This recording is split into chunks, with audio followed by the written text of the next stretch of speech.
morning students. In this video you are going to learn about Biot-Savart's law and magnetic field due to long straight conductor carrying current. ఈ వీడియోలో మీరు బయోట్-సవర్ట్స్ నియమం మరియు తిన్నని పొడవైన వాహకం వల్ల ఏర్పడిన అయస్కాంత క్షేత్రం గురించి చదువుతారు ఆర్ నేర్చుకుంటారు. సో ఫస్ట్ బయోట్-సవర్ట్స్ లా. సో మనకి ఆర్స్టెడ్ ఎక్స్పెరిమెంట్ నుండి ఏం తెలిసింది, ఒక కరెంట్ క్యారింగ్ కండక్టర్ వల్ల మ్యాగ్నెటిక్ ఫీల్డ్ ప్రొడ్యూస్ అవుతుంది అని చెప్పి ఆర్స్టెడ్ ఎక్స్పెరిమెంట్ వల్ల తెలిసింది.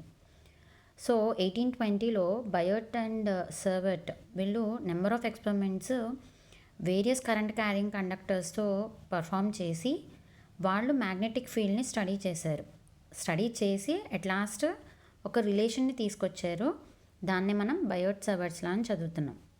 సో మనం ఆర్స్టెడ్ ప్రయోగం ద్వారా మనకేం తెలిసింది అంటే విద్యుత్ వాహకం వల్ల అయస్కాంత క్షేత్రం ఏర్పడుతుంది అని చెప్పి తెలిసింది. తర్వాత 1820లో బయోట్-సవర్ట్ వాళ్ళు వివిధ రకాల విద్యుత్ ప్రవహిస్తున్న వాహకాలతో ప్రయోగం చేస్తూ వాటి యొక్క అయస్కాంత క్షేత్రాల గురించి చదివి మనకి బయోట్-సవర్ట్స్ నియమంని చెప్పారు. సో దాని ప్రకారం ఏంటి అంటే ఒక ఆర్బిటరీ షేప్ ఉన్న ఒక కండక్టర్ని తీసుకున్నారు. ఆర్బిటరీ అంటే ఏ షేప్ అయినా ఉండొచ్చు. సో ఇలా ఒక ఆర్బిటరీ షేప్ ఉన్న ఒక ఏబి అనే కండక్టర్ని తీసుకున్నారు. అందులో ఐ అనే కరెంట్ ఫ్లో అవుతుంది అని చెప్పి తీసుకున్నారు. ఈ కండక్టర్ వల్ల ఈ పి అనే పాయింట్ దగ్గర మ్యాగ్నెటిక్ ఫీల్డ్ని మనం డిటర్మిన్ చేయాలి. సో చేయడానికి ఈ బయోట్ అండ్ సర్వర్ట్ ఆ ఫీల్డ్ ఈ కండక్టర్ వల్ల పి దగ్గర డెవలప్ అయ్యే ఫీల్డ్ ఈ కండక్టర్ని స్మాల్ ఎలిమెంట్స్ కింద డివైడ్ చేసి ఆ ఎలిమెంట్స్ వల్ల పి దగ్గర డెవలప్ అయిన మ్యాగ్నెటిక్ ఫీల్డ్ కనుక్కుని దాని నుంచి మొత్తం కండక్టర్ వల్ల ఈ పాయింట్ పి దగ్గర డెవలప్ అయిన మ్యాగ్నెటిక్ ఫీల్డ్ని కనుక్కోవడానికి ఒక రిలేషన్ తీసుకొచ్చారు. సో దాని ప్రకారం ఏంటి అంటే ఏబి అనే ఒక ఆర్బిటరీ షేప్ కలిగిన ఒక కండక్టర్ని తీసుకున్నాడు. దాంట్లో ఐ అనే కరెంట్ ఫ్లో అవుతుంది అనుకున్నారు. సో ఈ కండక్టర్ వల్ల పి అనే పాయింట్ దగ్గర ఉన్న మ్యాగ్నెటిక్ ఫీల్డ్ ఎలా డెవలప్ అవుతుంది, ఆ మ్యాగ్నెటిక్ ఫీల్డ్ వాల్యూ కనుక్కోవడం కోసం ఏం చేశారు, ఈ కండక్టర్ని స్మాల్ ఎలిమెంట్స్ కింద డివైడ్ చేశారు. అలాంటి ఒక ఎలిమెంట్ యొక్క లెంత్ డిఎల్ అనుకుంటున్నాము. అది పి నుండి ఆ డిస్టెన్స్లో ఉంది, అలాగే థీటా యాంగిల్ చేస్తుంది. సో ఈ స్మాల్ ఎలిమెంట్ వల్ల పి పాయింట్ దగ్గర డెవలప్ అయ్యే మ్యాగ్నెటిక్ ఫీల్డ్ అనేది కొన్ని ఫ్యాక్టర్స్ మీద డిపెండ్ అవుతుంది అని చెప్పి బయోట్-సవర్ట్స్లో చెప్పారు. అవి ఏంటి అంటే ఈ స్మాల్ ఎలిమెంట్ వల్ల పి దగ్గర డెవలప్ అయ్యే మ్యాగ్నెటిక్ ఫీల్డ్ కూడా ఎంత ఉంటుంది, స్మాల్ మ్యాగ్నెటిక్ ఫీల్డ్ కదా. సో దాన్ని డీబీతో డినోట్ చేస్తాం. అది ఈ కండక్టర్లో ఫ్లో అయ్యే కరెంట్కి డైరెక్ట్లీ ప్రపోర్షనల్గా ఉంటుంది. అలాగే మనం తీసుకున్న ఆ స్మాల్ ఎలిమెంట్ యొక్క లెంత్కి డైరెక్ట్లీ ప్రపోర్షనల్గా ఉంటుంది. అలాగే ఆ లెంత్కి మనం తీసుకున్న పాయింట్ మధ్య చేసే యాంగిల్ యొక్క సైన్ వాల్యూకి డైరెక్ట్లీ ప్రపోర్షనల్గా ఉంటుంది. అలాగే ఆ ఎలిమెంట్కి పీకి మధ్య ఉన్న డిస్టెన్స్ స్క్వేర్కి ఇన్వర్స్లీ ప్రపోర్షనల్గా ఉంటుంది. అండ్ ఇన్ టోటల్గా ఈ స్మాల్ ఎలిమెంట్ వల్ల పీ దగ్గర డెవలప్ అయిన మ్యాగ్నెటిక్ ఫీల్డ్ ఎంత ఉంటుంది అంటే dB ఈజ్ ప్రపోర్షనల్ టు ఈ ఫ్యాక్టర్స్ అన్ని కంబైన్ చేసాడు. I d l sine theta by R square అవుతుంది. ఆర్ ఈ ప్రపోర్షనల్లీ కాన్స్టెంట్ తీసేస్తే దాని వాల్యూ ఎంత అంటే dB is equal to μ0/4π I d l sine theta by R square. ఈ μ0/4π ఏమంటున్నాము, ప్రపోర్షనాలిటీ కాన్స్టెంట్ అంటున్నాం. సో అంటే ఈ స్మాల్ ఎలిమెంట్ వల్ల పి దగ్గర డెవలప్ అయిన మ్యాగ్నెటిక్ ఫీల్డ్ ఎంత ఉంటుంది అంటే ఇంత. కానీ మనకి మొత్తం ఈ కండక్టర్ అంతటి వల్ల కావాలి కాబట్టి దాన్ని ఇంటిగ్రేట్ చేస్తాం. దీన్ని బయోట్-సవర్ట్స్ లా అంటున్నాం. సో బయోట్-సవర్ట్స్ నియమం ప్రకారం ఏంటి అంటే ఒక వాహకాన్ని తీసుకున్నాడు. ఎలాంటి వాహకం, అయనిత వాహకం అంటే దాని యొక్క ఆకారం ఎలా అయినా ఉండొచ్చు. అలాంటి ఒక వాహకాన్ని తీసుకున్నాడు, దాన్ని ఏబి అనుకున్నాడు. దాంట్లో ప్రవహించే విద్యుత్ ఐ అనుకుంటున్నాడు. ఈ వాహకం వల్ల పి బిందువు దగ్గర ఏర్పడిన అయస్కాంత క్షేత్రం కనుక్కోవడం కోసం బయోట్-సవర్ట్స్ ఏం చేశాడు అంటే ఈ వాహకాన్ని అనేక అల్పాంశాలుగా విభజించాడు. అలాంటి ఒక అల్పాంశం వల్ల పి దగ్గర ఏర్పడిన అయస్కాంత క్షేత్రాన్ని కనుగొని తర్వాత ఈ వాహకం అంతటి వల్ల ఏర్పడిన వివాహాన్ని కనుక్కున్నాడు. సో దానికి ముందు ఏం చేశాడు అంటే ఒక ఏబి అనే వాహకాన్ని తీసుకున్నాడు. దాంట్లో I విద్యుత్ ప్రవహిస్తుంది అనుకున్నాడు. ఈ వాహకానికి దగ్గరలో P అనే బిందువు తీసుకున్నాడు. ఈ వాహకం వల్ల P బిందువు దగ్గర ఏర్పడిన అయస్కాంత క్షేత్రం కనుక్కోవడం కోసం ఏం చెప్పాడు అంటే, ఒక అల్పాంశం అంటే ఈ వాహకాన్ని అనేక అల్పాంశాలుగా విభజించాడు. అలాంటి ఒక అల్పాంశం దాని యొక్క పొడవు dl అనుకున్నాడు. ఈ ఈ ఈ అల్పాంశం వల్ల P దగ్గర ఏర్పడిన అయస్కాంత క్షేత్రం విలువ అనేది కొన్ని ఫ్యాక్టర్స్ మీద ఆధారపడి ఉంటుంది. అవి ఏంటి అంటే, అందులో ఆ వాహకంలో ప్రవహించే విద్యుత్ ప్రవాహం వల్ల, అలాగే మనం తీసుకున్న ఆ వాహకం యొక్క అల్పాంశం యొక్క పొడవు, అలాగే ఆ అల్పాంశం నుండి P చేసే కోణం తీటా అనుకుంటే కనుక దాని యొక్క సైన్ విలువకి అనులోమానుపాతంలోను, మరియు ఈ అల్పాంశం నుండి P అనే బిందువు r దూరంలో ఉంటే కనుక దాని యొక్క దూరవర్గానికి విలోమానుపాతంలోనూ ఉంటుంది. ఈ అల్పాంశం వల్ల P దగ్గర ఏర్పడిన అయస్కాంత క్షేత్రం విలువ. సో ఈ అన్నిటిని కలిపితే కనుక ఈ అల్పాంశం వల్ల P దగ్గర ఏర్పడిన అయస్కాంత క్షేత్రం ఇలా ఉంటుంది. అనులోమానుపాత స్థిరాంకం తీసేస్తే కనుక స్థిరాంకాన్ని అనులోమానుపాత స్థిరాంకం ప్రతిక్షేపిస్తే కనుక μ0/4π IDL sin θ/r² అవుతుంది. అలా కాకుండా మొత్తం ఈ వాహకం అంతటి వల్ల ఈ P బిందువు దగ్గర ఏర్పడిన అయస్కాంత క్షేత్రం కావాలంటే దాన్ని ఇంటిగ్రేట్ చేస్తాం. అండ్ నెక్స్ట్, ఒక లాంగ్ స్ట్రెయిట్ కండక్టర్ వల్ల డెవలప్ అయిన మ్యాగ్నెటిక్ ఫీల్డ్ కనుక్కోవాలి. సో దానికోసం ఏం చేస్తున్నాము అంటే, ఒక ఇన్ఫైనెట్లీ లాంగ్ కండక్టర్ని తీసుకున్నాం. అది ఇది infinitely long in the sense infinite కండక్టర్ని అనుకుంటున్నాం. దాంట్లో I కరెంటు ఫ్లో అవుతుంది అనుకుంటున్నాం. ఇప్పుడు ఏం చేయాలి, ఈ కండక్టర్ వల్ల P దగ్గర డెవలప్ అయిన మ్యాగ్నెటిక్ ఫీల్డ్ కనుక్కోవాలి. సో దానికి ఏం చేస్తున్నాము, బయోట్-సవర్ట్స్ లా ప్రకారం ఆ కండక్టర్ని స్మాల్ ఎలిమెంట్స్ కింద డివైడ్ చేస్తున్నాము. అలాంటి ఒక ఎలిమెంట్ AB తీసుకున్నాము, దాని లెంత్ dl అనుకుంటున్నాము. అలాగే O అనేది ఈ x యాక్సిస్ అనుకుంటే కనుక ఫుట్ ఆఫ్ ద పర్పెండిక్యులర్ అంటాం. అంటే జస్ట్ దీని యొక్క ఎండ్ పాయింట్ అనుకోండి. సో O నుండి P అనేది క్యాపిటల్ R డిస్టెన్స్లో ఉందనుకుంటున్నాము. అలాగే ఈ స్మాల్ ఎలిమెంట్ P నుండి R డిస్టెన్స్లో ఉంది, అలాగే అది తీటా యాంగిల్ చేస్తుంది అనుకుంటున్నాం. ఏం చేసాము, ఒక ఇన్ఫైనెట్లీ లాంగ్ కండక్టర్ని తీసుకున్నాము. ఇన్ఫైనెట్లీ లాంగ్ కాబట్టి దాని యొక్క ఎండ్స్ నేను జాయిన్ చేయట్లా. సో ఇన్ఫైనెట్లీ లాంగ్, దాంట్లో I కరెంట్ ఫ్లో అవుతుంది అనుకుంటున్నాం.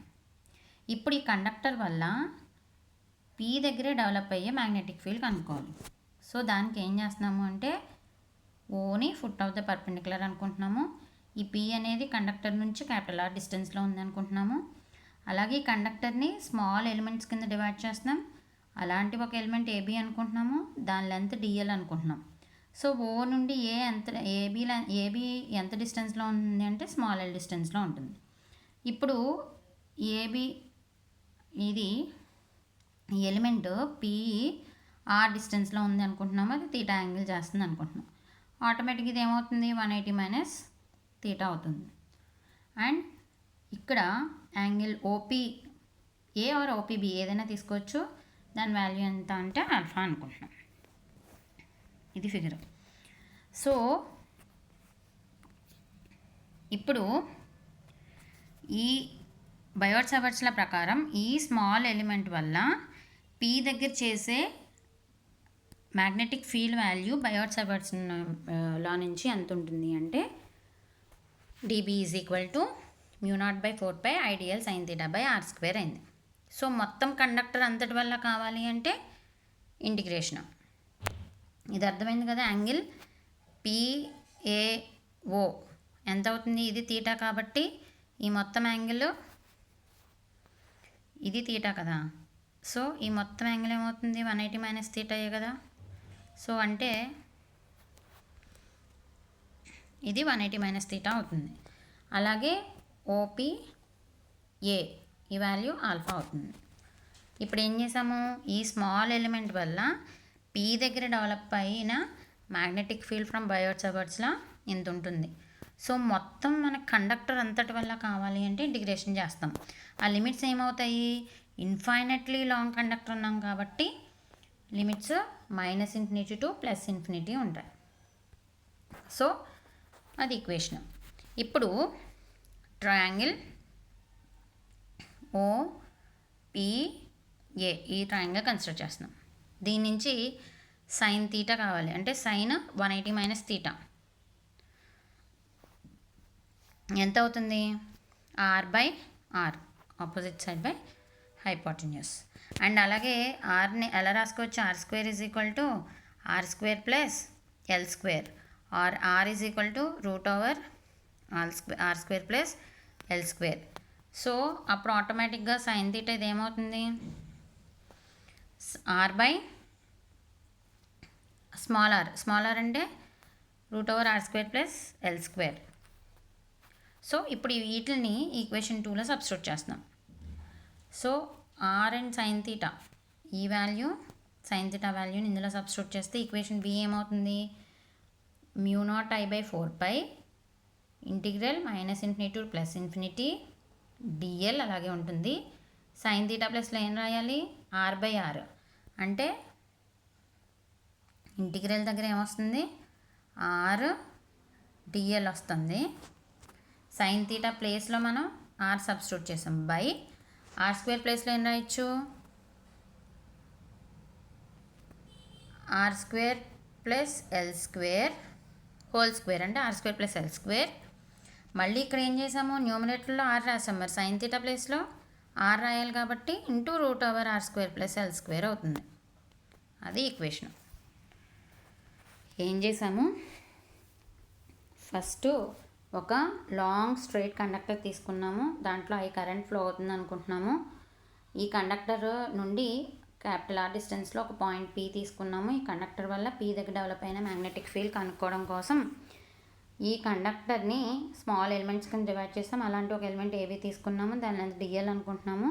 O అనేది దీని యొక్క ఫుట్ ఆఫ్ ద పర్పెండిక్యులర్ తీసుకుంటున్నాము. సో O నుండి AB అనేది L డిస్టెన్స్లో ఉంది అనుకుంటున్నాము. అలాగే ఈ AB అనేది Pకి θ యాంగిల్ చేస్తుంది అనుకుంటున్నాము, ఆ డిస్టెన్స్లో ఉంది అనుకుంటున్నాము. అలాగే OPA అనేది ఆల్ఫా యాంగిల్ చేస్తుంది అనుకుంటున్నాము, అండ్ ఈ యాంగిల్ 180 - θ అవుతుంది, యాంగిల్ PAO అనేది. సో ఇప్పుడు ఈ స్మాల్ ఎలిమెంట్ వల్ల P దగ్గర చేసే మ్యాగ్నెటిక్ ఫీల్డ్ వాల్యూ బయోట్-సావర్ట్స్ నుంచి ఇంత. సో మొత్తం కండక్టర్ అంతటి వల్ల కావాలి కాబట్టి ఇంటిగ్రేట్ చేస్తున్నాం కాబట్టి ఆ లిమిట్స్ -∞ టు +∞ సబ్స్టిట్యూట్ చేస్తాం. ఇప్పుడు ఏం చేస్తున్నాము అంటే ఈ ట్రయాంగిల్ కన్సిడర్ చేస్తున్నాం. దాని నుంచి sin θ అంటే sin 180 - θ ఏమవుతుంది, sin θ అవుతుంది కదా, దాని నుంచి R/R అయింది. మళ్ళీ Rని ఎలా రాసుకోవచ్చు, R² R² + L² కదా, ఆర్ R √R² + L² అయింది. ఈ రెండింటిని తీసుకెళ్ళి ఇందులో సబ్స్టిట్యూట్ చేస్తున్నాం. సో సబ్స్టిట్యూట్ చేసినది ఏమైంది, μ0I/4π ఇలాగే ఉంది, -∞ to dl. sin θ ప్లేస్లో ఏం సబ్స్టిట్యూట్ చేయాలి, R/R అంటే √R² + L² బై R² అంటే R² + L² అవుతుంది. సో అందుకనే ఏమైంది, B μ0/4π I -∞ to R dl by కిందకు వచ్చింది అది, అంటే R² + L² into √R² + L² అయింది. అది equation.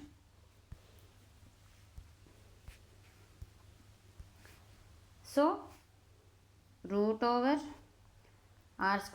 + L² into R² + L² ఏమవుతుంది, 3/2 అయింది, అంటే 1 + 1/2 3/2. సో న్యూమరేటర్ అలాగే ఉంది. ఇప్పుడు మళ్ళీ ఏం చేస్తున్నాము, మళ్ళీ ట్రయాంగిల్ OPA నుంచి ఇది OPA నుంచి ఏం ఫైండ్ అవుట్ చేసాం, tan ఆల్ఫా ఫైండ్ అవుట్ చేస్తాం.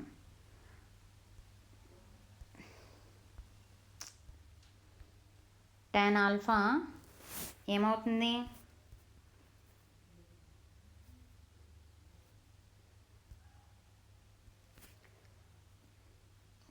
పిఏ నుంచి ఇక్కడ ఆల్ఫా కదా, tan ఆల్ఫా ఏమవుతుంది,